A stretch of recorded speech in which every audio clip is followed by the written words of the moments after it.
नमस्कार दोस्तों, मैं दिलीप कुमार। दोस्तों, 8 साल बाद बीएसएससी प्रथम इंटर स्तरीय बहाली पूरी हुई और 8 साल का वनवास हजारों अभ्यर्थियों का जो था वो वनवास खत्म हुआ।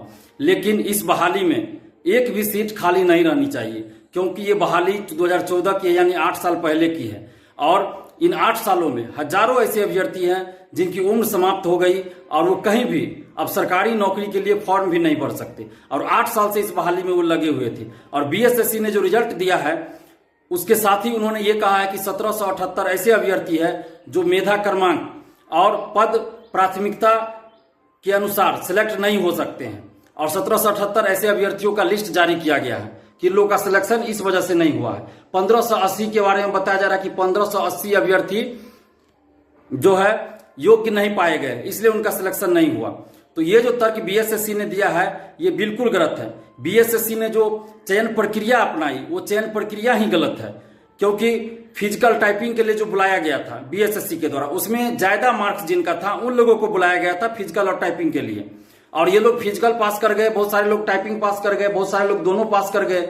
और जब ज्यादा मार्क्स इनका है और जब इनका सिलेक्शन हुआ है पद प्राथमिकता के अनुसार तो अधिकतर राजस्व कर्मचारी, पंचायत सचिव, एलडीसी के पोस्ट पे चले गए हैं। और ऐसी परिस्थिति में जो फिजिकल का पोस्ट है वो खाली रह गया। स्वाभाविक है, जब आपने ज्यादा मार्क्स वाले को फिजिकल में भी बुलाया, ज्यादा मार्क्स वाले को आपने टाइपिंग में भी बुलाया और उन लोगों की जो प्राथमिकता थी वो राजस्व कर्मचारी, पंचायत सचिव और एलडीसी था, तो इसके वजह से इन लोगों का सिलेक्शन राजस्व कर्मचारी, किन्हीं का पंचायत सचिव, किन्हीं का एलडीसी के पोस्ट पे हो गया और जो फिजिकल का पोस्ट है वो खाली रह गया। और बीएसएससी ये कह रहे हैं कि योग्य अभ्यर्थी उनको नहीं मिला। तो बीएसएससी ने जो बुलाया था फिजिकल के लिए वो प्रक्रिया ही इनकी गलत थी, क्योंकि इन्होंने ज्यादा मार्क्स वाले को बुलाया था। इनको बुलाना चाहिए था, कई गुना ज्यादा अभ्यर्थियों को मौका देना चाहिए फिजिकल में, लेकिन इन्होंने बहुत कम लोगों को बुलाया था फिजिकल में, वो भी ज्यादा मार्क्स वाले को बुलाया टाइपिंग में और फिजिकल में।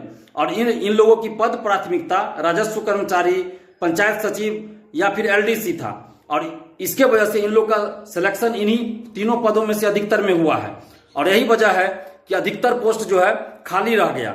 जैसे आपको फिजिकल का पोस्ट खाली रह गया और बीएसएससी तर्क दे रहे हैं कि योग्य अभ्यर्थी नहीं मिले। योग्य अभ्यर्थी कैसे नहीं मिले? यहाँ पे आपने जितने स्टूडेंट्स का काउंसलिंग करवाया है उसमें आपने सबको तो दौड़ने का मौका ही नहीं दिया है, सबको दौड़ाया भी नहीं है। जितने अभी 1778 अभ्यर्थी है उसमें से बहुत सारे अभ्यर्थियों ने मुझे फोन किया और उन लोगों का कहना है कि उन्हें तो फिजिकल के लिए बुलाया ही नहीं गया था, फिजिकल के उन लोगों को बुलाया ही नहीं गया है। तो फिर योग्य अभ्यर्थी कैसे नहीं मिले बीएसएससी को? तो बीएसएससी को चाहिए कि आप योग्य अभ्यर्थी आपको नहीं कैसे मिला, आप फिर से फिजिकल लीजिए। जो जितना आपने 63,000 स्टूडेंट्स का जो मेंस का रिजल्ट दिया था और अभी जो 1778 अभ्यर्थियों को आप बता रहे हैं कि ये लोग पद प्राथमिकता और मेधा क्रमांक में नहीं शामिल हो रहे हैं, इसके वजह से बाहर हो गए हैं, तो आप फिजिकल लीजिए इन लोगों का। क्योंकि जो लोग फिजिकल पोस्ट के लिए अप्लाई किए हैं उस समय किए थे उनमें से तो सभी लोगों को आपने फिजिकल के लिए बुलाया ही नहीं। जिनका ज्यादा मार्क्स था कुछ लोगों को बुला लिया, तो आपको ज्यादा लोगों को उस समय ही बुलाना चाहिए था। और हम लोग तो मांग कर रहे थे कि पद से कम 1.5 से 2 गुना लोगों को आप काउंसलिंग में बुलाइए, लेकिन आपने ऐसा भी नहीं किया। तो बीएसएससी के अध्यक्ष महोदय से हम आग्रह कर रहे हैं, विनती कर रहे हैं कि आप फिजिकल पोस्ट पे जो खासकर और अन्य पदों पर जो आप कह रहे हैं कि योग्य अभ्यर्थी नहीं मिले, तो आप ये जो 1778 अभ्यर्थी हैं और अन्य जो अभ्यर्थी हैं जो मेंस पास करके यहाँ तक पहुंचे थे, टाइपिंग फिजिकल दिए हैं और बहुत सारे अभ्यर्थियों को आपने फिजिकल में बुलाया ही नहीं है। तो जब आपने फिजिकल में बुलाया ही नहीं तो फिर आपने ये कैसे कह दिया कि योग्य अभ्यर्थी नहीं मिले? आपने सारे पोस्ट का एक वैकेंसी एक साथ निकाल दिया, typing, non typing, physical, non physical, सभी पोस्ट का वैकेंसी आप जब एक साथ निकाले हैं तो फिर आपको सीट से बहुत ज्यादा गुना लोगों को फिजिकल के लिए बुलाना चाहिए था।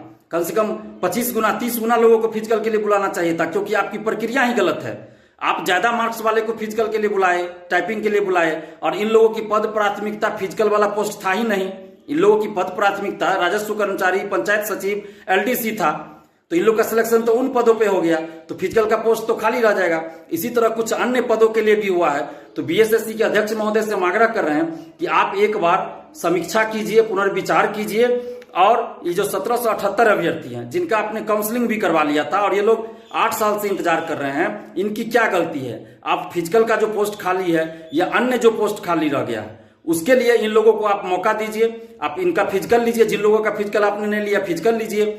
सीट खाली नहीं रहना चाहिए। मेरा कहना है 13,120 पदों पे आप बहाली पूरा कीजिए। आपको योग्य अभ्यर्थी कैसे नहीं मिल रहा है?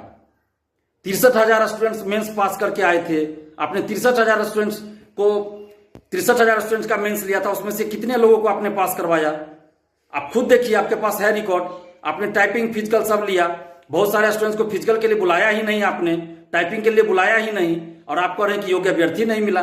तो जितने अभ्यर्थी मेंस पास किए थे उसी में से आप खोजिएगा ना इस बहाली के लिए, उसी में से आप खोजिए, देखिए कैसे आपको योग्य अभ्यर्थी नहीं मिलते हैं। आप दोबारा फिजिकल लीजिए।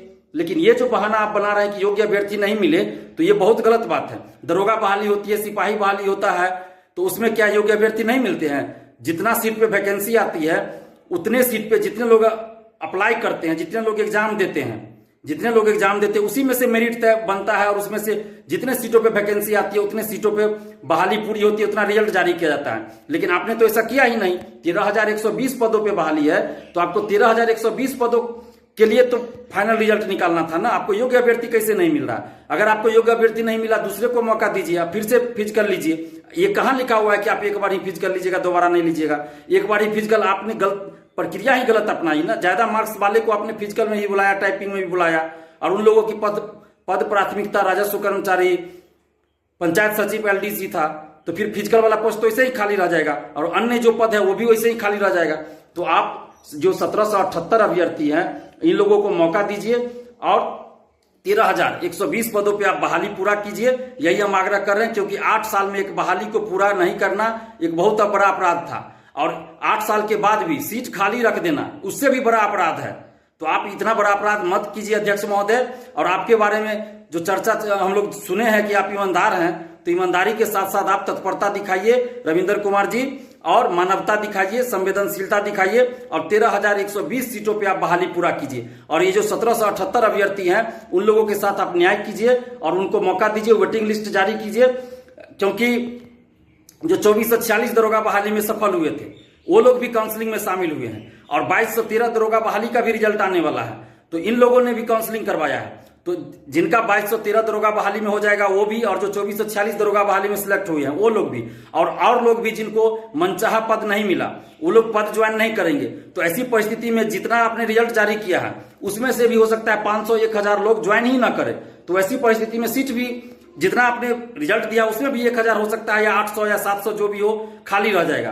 तो आपको वेटिंग लिस्ट भी जारी करना चाहिए ताकि एक भी सीट खाली न रहे। 13,120 पदों पे आप बहाली पूरा कीजिए। और ये जो 1778 अभ्यर्थी है, और भी जो अभ्यर्थी है जिनके साथ गलत हो रहा है, उन सभी अभ्यर्थियों से हम ये कह रहे हैं कि आप लोग एकजुट रहिए। सेकंड काउंसलिंग के लिए भी जो लोग कह रहे हैं उन लोगों से भी कह रहे हैं, और 1778 अभ्यर्थी जो है सभी लोगों से कह रहे हैं कि आप लोग एकजुट रहिए और एकजुट होकर आवाज उठाइए। किसी के साथ भी गलत नहीं होना चाहिए। 13,120 पदों पे ये बहाली पूरी होनी चाहिए, एक भी सीट खाली नहीं रहनी चाहिए। हम शुरू से ये बात कहते आ रहे हैं। आप लोग एकजुट रहिए और एकजुट होकर आवाज उठाइए, और एकजुट होकर आंदोलन करने की जरूरत है। 10 तारीख के बाद मैं समय दे सकता हूं, 10 तारीख तक मैं फ्री नहीं हूं, 10 तारीख के बाद मैं फ्री रहूंगा। तो आप लोग डिसाइड कर लीजिए, 10 तारीख के बाद जब भी आंदोलन की बात कीजिएगा हम आपके साथ खड़े रहेंगे। और आप लोग बीएसएससी ऑफिस में जाकर आंदोलन कीजिए, एकजुट होकर आंदोलन कीजिए। बीएसएससी अगर नहीं मानती है तो आमरण अनशन पे बैठिए, आपके साथ हम आमरण अनशन पे बैठने के लिए तैयार है। लेकिन कहीं ना कहीं पहल आप लोगों को करनी पड़ेगी। आप लोगों को जो 1778 अभ्यर्थी है और अन्य जो अभ्यर्थी है जो सेकेंड काउंसलिंग की बात कर रहे हैं, वो सभी अभ्यर्थियों को मिलकर ये करना पड़ेगा। हम आपके साथ हैं। 10 तारीख के बाद आप जब भी आंदोलन कीजिए हम आपके साथ हैं। और अगर बीएसएससी एक दिन के आंदोलन से नहीं मानती है तो आमरण अनशन पे बैठिए, हम भी आपके साथ बैठने के लिए तैयार हैं। और एक बार पुनः हम बीएसएससी के अध्यक्ष महोदय से आग्रह कर रहे हैं कि आप मानवता दिखाइए, संवेदनशीलता दिखाइए, और 13,120 पदों पे आप बहाली पूरा कीजिए। और इन 1778 अभ्यर्थी जो है उनके साथ आप न्याय कीजिए। और अन्य अभ्यर्थी जो भी हैं जिनके साथ गलत हुआ है, जैसे बहुत सारे अभ्यर्थी कह रहे हैं कि उनका न 1778 अभ्यर्थी में है, न 222 में है, न ही सिलेक्ट अभ्यर्थी में है, तो उनका रोल नंबर आखिर किस वजह से कहीं नहीं है, तो उनके साथ भी न्याय कीजिए। किसी भी स्टूडेंट्स के साथ, किसी भी अभ्यर्थी के साथ अन्याय नहीं होना चाहिए। आप एक बार समीक्षा कीजिए, किसी के साथ गलत ना हो। जो भी लोग भी आवेदन दे रहे हैं, जिनके साथ जो प्रॉब्लम हुआ है, तो ऑफिस जाकर आवेदन दे रहे हैं, उनके आवेदन पे आप विचार कीजिए और देखिए कि उनके साथ क्या अन्याय हुआ है, उनके साथ न्याय कीजिए। और ये जो 1778 अभ्यर्थी है या और भी जो अभ्यर्थी है, इन सभी की बातों को सुनिए और इनके साथ न्याय कीजिए। और जितने भी अभ्यर्थी, आप सभी से अपील कर रहे हैं कि आप लोग एकजुट होकर आवाज उठाइए और आंदोलन कीजिए। 10 तारीख के बाद जब भी आप आंदोलन कीजिएगा हम आपके साथ हैं। अगर उससे पहले भी आप आंदोलन करना चाहें तो निश्चित रूप से आप आंदोलन कीजिए, लेकिन मैं 10 तारीख के बाद आंदोलन में शामिल हो पाऊंगा। धन्यवाद। जय हिंद।